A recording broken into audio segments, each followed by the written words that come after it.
Hello' everyone সকলোকে নমস্কাৰ। আজি ভিডিঅ'টো একেবাৰে ভাত বনোৱাৰ পৰা আৰম্ভ কৰিছোঁ। চৰুত বনাইছোঁ আৰু জুইত বনাইছোঁ কাৰণ আজি আমাৰ পথাৰ ধান দাই থকা হৈছে আৰু সেইকাৰণে সৰহকৈ ভাত বনাইছোঁ। দেওবাৰ যিহেতু ময়ো ঘৰত আছোঁ, গতিকে একেবাৰে ৰান্ধনিত সোমাই গৈছোঁ। এয়া অমিতা এটা কাটি আছোঁ। ঘৰৰে এটা কুকুৰা মৰা হ'ল আৰু মাংস দিবৰ কাৰণে মিক্স দিবৰ কাৰণে অমিতা কাটি আছোঁ। কিন্তু অমিতা কাটিলে আকৌ এটা প্ৰব্লেম হয় জানেনে, এই আঙুলিটো খুব দুখ পাওঁ। সেইকাৰণে মই সৰু সৰুকৈ পিচকৈ কাটি লওঁ। ইফালে এয়া মই কেৰাহী এখনত পাতি অকণমান চেনি দি দিছোঁ। কেৰাহীখন আকৌ কালাৰটো ক'লা হৈ গ'ল দেই, মানে এখন বহুত পুৰণি কেৰাহী হয় আৰু সেইকাৰণে কালাৰটো একেবাৰে ক'লাই হৈ গ'ল। জুইতে বনোৱা হয় এখন কেৰাহীত। ক'লাবোৰ অকণমান বগা কৰিবলৈ চেষ্টা কৰিছিলোঁ, ষ্টিলটো খুব মাৰি দিছিলোঁ, কিন্তু চাফাই নহ'ল জানেনে। আৰু বেলেগে কেনেকৈ ইমান চাফা কৰে মই নাজানো আৰু। বাকী এতিয়া পিঁয়াজ দিলোঁ, পাঁচফোৰণ দিলোঁ আৰু অকণমান চেনি দিছিলোঁৱেই। মাংসখিনি দি নিমখ হালধি জোখমতে দি এতিয়া অকণমান লৰাই ভাজিম আৰু ঢাকি দিম। বাকী এয়া জুই আকৌ অকণমান ওলাই গ'ল নহয়, জুইত বনালে সেইটোৱে প্ৰব্লেম। তাৰ মাজতে আকৌ এয়া টেঙা পাৰিবলৈ আহিলোঁ। পথাৰৰ পৰা আমাৰ এই ভাগিনহঁত আহিলে বোলে তাহাঁতক টেঙা লাগে আৰু মই সেইকাৰণে টেঙাটামান পাৰি দিওঁ। টেঙা অৱশ্যে বৰ বেছিকেইটা নাই। বাকী এই টেঙা খোৱাৰ ইচ্ছাটো কিন্তু মোৰহে আছিলে, কাৰণ পথাৰত টেঙা খোৱাৰ মজাই বেলেগ। পথাৰত টেঙা খোৱা, ভাত খোৱা, তাৰ সমান এটা সুকীয়া আৰু সোৱাদ নাই। কিন্তু এয়া ৰান্ধনিৰ চাকৰিটো যোগদান দিলোঁ যেতিয়া ক'তনো মই আৰু পথাৰতে টেঙা খাবলৈ ভাত খাবলৈ পামগৈ। আৰু টেঙা পৰতে চাওকচোন, ছাইডতে যিহেতু আমাৰ পুখুৰীটো আছে, গতিকে তাতে পৰিলেগৈ। আৰু এতিয়া মই হাকুটিয়াই আনিবলৈ চেষ্টা কৰি আছোঁ। পিছে চোলাটো আকৌ মোৰ ঘৰতে পিন্ধা এটা পুৰণা চোলাহে পিন্ধি লৈছোঁ দেই, জধলা মধলা। মানে গা ধুই আহি যিটো পিন্ধিছিলোঁ তেনেকৈ থাকিলোঁ আৰু। ভিডিঅ'ত ওলাম বুলি মই ভবাও নাছিলোঁ। ঘপককৈ ক'লোঁ যে ভিডিঅ' এটা কৰি থ। বাৰু একো নাই, সাজ পোছাকনো কি, শালীনতা বজাই ৰাখিব পাৰিলেই হ'ল নহয়নে।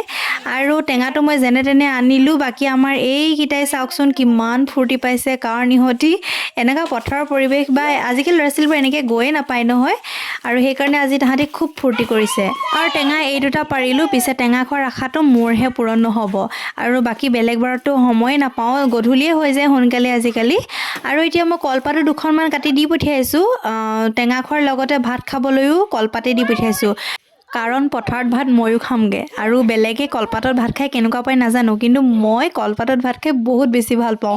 আৰু আগতে যে স্কুলত পঢ়ি থাকোঁতে, কলেজত পঢ়োঁতে মই পথাৰত মাহঁতে যিহেতু ধান দাই থাকে, আৰু তেতিয়া মোৰ ভাগ মই পথাৰলৈ লৈ যাওঁ আৰু পথাৰতে ভাত খাওঁগৈ। আৰু আপোনালোকে কেনেকুৱা পায় ক'বচোন। এইফালে মই টেঙা কলপাত যোগাৰ কৰি থাকোঁতে ইফালে মোৰ মাংস যিহেতু জুইত পাতি থৈ আহিছিলোঁ, কি অৱস্থা হৈছে ঠিক নাই। আৰু আহি লৈ মই এয়া নহৰু আদা খুন্দি লৈছোঁ, লগতে লং ইলাচি ডালচেনি সকলোবিলাক দি দিছোঁ। এইফালে মাংস ফ্ৰাই হৈ গ'ল আৰু ধুনীয়াকৈ। এতিয়া মই নহৰু আদা লং ইলাচি লগতে দি দিছোঁ আৰু এইফালে মছলাও দি দিছোঁ। কম পৰিমাণে দিছোঁ, মই মছলা বৰ বেছি নিদিওঁ।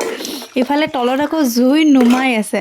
জুইত ভাত বনালে মই সেইকাৰণে বেয়া পাওঁ, কাৰণ জুই ধৰাটো মোৰ কাৰণে ইমানো ইজি কাম নহয়, নুমাই থাকে যে। আৰু এইফালে জ্বলা ভাজি কৰিবৰ কাৰণে এটা পচলা দেউতাক কাটি দিবলৈ কৈছোঁ। দেউতাই কাটি মেলি অকণমান সহায় কৰি দিছে। আৰু বাকী চাওকচোন তেলৰ চিটিকনি কিমান দূৰলৈকে পেলালোঁ মই। আৰু এয়া অমিতা আলু যি কাটি ৰাখিছিলোঁ সকলোবিলাক দি ভাজি আছোঁ। অকণমান মানে ভালকৈ সিজাৰ পিছতহে মই গৰম পানী দি দিম, আৰু ভাজ নোখোৱালৈকে মই পানীটো নিদিওঁ। এতিয়া আলু অমিতা সিজিছে আৰু বৰ বেছি এতিয়া আৰু ভাজি নাথাকিলেও হ'ব। এইফালে মই পানী দি দিছোঁ। বাকী এইফালে আকৌ দাইল পাতি থৈছোঁ আৰু কেৰাহীখন পাতিছোঁ জ্বলা ভাজি কৰিবৰ কাৰণে। আৰু এয়া জুইত আকৌ এয়া মাংস বনাই আছোঁ। বাকী মাংস এয়া হৈছে আৰু।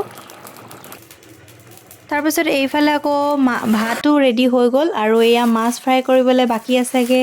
লগতে এয়া ছাইডত আকৌ পচলা কাটি থকা হৈছে, পচলাখিনি আকৌ সৰু কৰিবলৈ আছেই। এয়া ইফালে মোৰ দৌৰি লাগিছে। এতিয়া মই পচলাখিনি পটাপট সৰু কৰি লওঁ।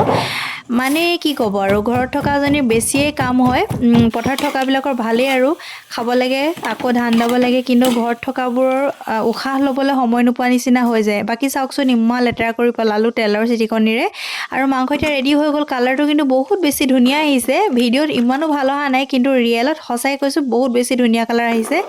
খাবলৈ কেনেকুৱা হ'ব নাজানো আৰু টেষ্টটো, কিন্তু দেখাত বহুত ধুনীয়া হৈছে।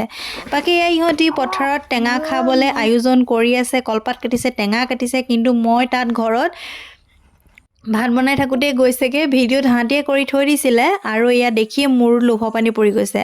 ভাত মোৰ ৰেডি হৈ গ'ল। এয়া মোৰ লগত আহিছে পোৱালি দুটা, আৰু ভাত আনি আছোঁ পথাৰে। লগত আহি আছে চিকু মানে আমাৰ কুকুৰজনী বাকী সেয়া আমাৰ পথাৰ আৰু মাহঁতে তাতে ধান দাই আছে ভাত আনি পালোহি আৰু পথাৰখন আছে কিন্তু দলনি পথাৰত আৰু আজি আমাৰ ঘৰতে ধান দোৱা হৈছে মানে বাহঁত আহিলে আমাক সহায় কৰি দিবৰ কাৰণে তাহাঁতক বহুত দিনৰ পৰা কৈ আছিলোঁ যে এদিন আহিবি আৰু আমাক ধান দাই সহায় কৰি দিবি এয়া মই ভাত বাঢ়ি মেলি দিলোঁ এজনীকে দি আছোঁ আৰু কিন্তু চাব দেই মই একেবাৰে লাষ্টতহে খাবলৈ পামগৈ ৰান্ধনি সদায় এনেকুৱাই হয় কেনেকুৱা হৈছে খাবলৈ মজা পুৰা মজা বনাইছা বাবু কেনেকুৱা হৈছে টেষ্টি এইয়া মই চৰিয়াত লৈ বিলাই আছোঁ ইফালে ডাঙৰ ভাগিনজনীয়ে কৈছে যে তই ইমান জধলা চোলাটো আজি পিন্ধি থাকিলনে একো নাই মই মানে সলাবলৈ সময় নাপালোঁ গা ধুই যেনেকৈ আছিলোঁ মানে যিটো পিন্ধিছিলোঁ তেনেকৈয়ে থাকিলোঁ আৰু কাম কৰিলে এনেও সময় নহয়গৈ আৰু নিজকে ধুনীয়া কৰিবৰ কাৰণে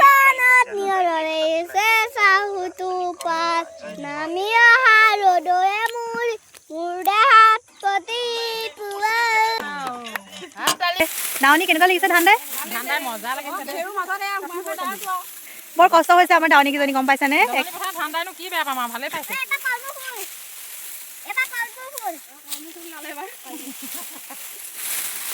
এয়া আমাৰ এলেংমৰাৰ ৰাইজ ধান দাইছেহি কেনেকুৱা লাগিছে এলেংমৰাৰ ৰাইজ মজা বহুত দিনৰ মূৰত ধান দাইছোঁ দেই ৰাইজসকল হেল্ল' আৰে ওপৰলৈ হেল্ল' আজি ক'লে আহিছা মাহী হ'লে ধান দাবলৈ আহিছা তুমি দালানে নাই দালা কিমান দালানো বহুত দালা ইমান গাল আছে হয় নেকি যোৱাগে নি বাবু বাই বাই ভাল লাগিছে দেই